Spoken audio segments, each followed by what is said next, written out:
আসসালামু আলাইকুম দর্শক, শুভেচ্ছা, স্বাগতম।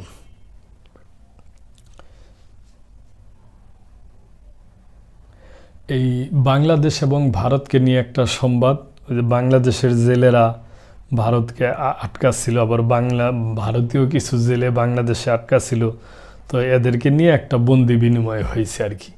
বাংলাদেশ থেকেও কিছু জেলেদের মুক্তি দিছে এবং ইন্ডিয়া থেকেও দিয়া তাদের একটা বিনিময় হয়েছে, ওই ব্যাপারে একটা সংবাদ আর কি। মুক্তি পাচ্ছেন 90 বাংলাদেশি ও 95 ভারতীয় জেলে, পররাষ্ট্র উপদেষ্টা। ভারতে আটক 90 বাংলাদেশি এবং বাংলাদেশে আটক 95 ভারতীয় জেলে আগামী 5 জানুয়ারি মুক্তি পাচ্ছেন বলে জানিয়েছেন পররাষ্ট্র উপদেষ্টা এম তৌহিদ হোসেন। ওই দিন বঙ্গোপসাগরে আন্তর্জাতিক জলসীমায় তাদের হস্তান্তর করা হবে বলেও জানান তিনি। বৃহস্পতিবার এক অনুষ্ঠান শেষে তিনি সাংবাদিকদের এ তথ্য জানান।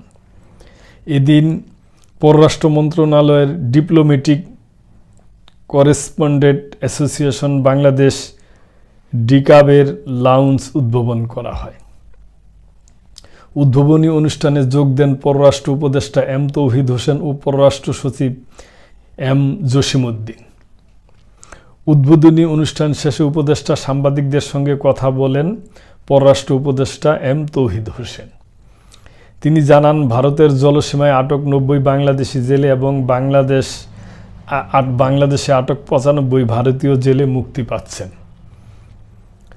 আগামী 5 জানুয়ারি বঙ্গোপসাগরের আন্তর্জাতিক জলসীমায় তাদেরকে হস্তান্তর করা হবে।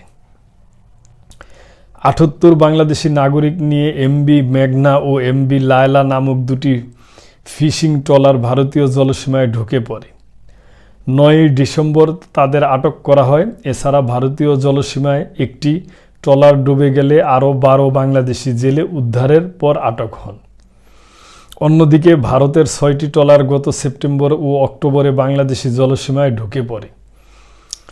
তখন 95 ভারতীয় জেলেকে পটুয়াখালী ও বাগেরহাটে আটক করা হয়। ডিক্যাব লাউঞ্জ উদ্বোধনী অনুষ্ঠানে পররাষ্ট্র উপদেষ্টা বলেন, অতীতে সবসময় কূটনীতিক সাংবাদিকতার সহযোগিতা পেয়েছি, আগামী দিনেও কূটনৈতিক সাংবাদিকদের সঙ্গে সহযোগিতা পাব ও কূটনৈতিক সাংবাদিকদের সঙ্গে আমাদের সুসম্পর্ক থাকব বলে আশা করি। অনুষ্ঠানে আরও বক্তব্য দেন ডিকাবের বিদায়ী সভাপতি নুরুল ইসলাম হাসিব।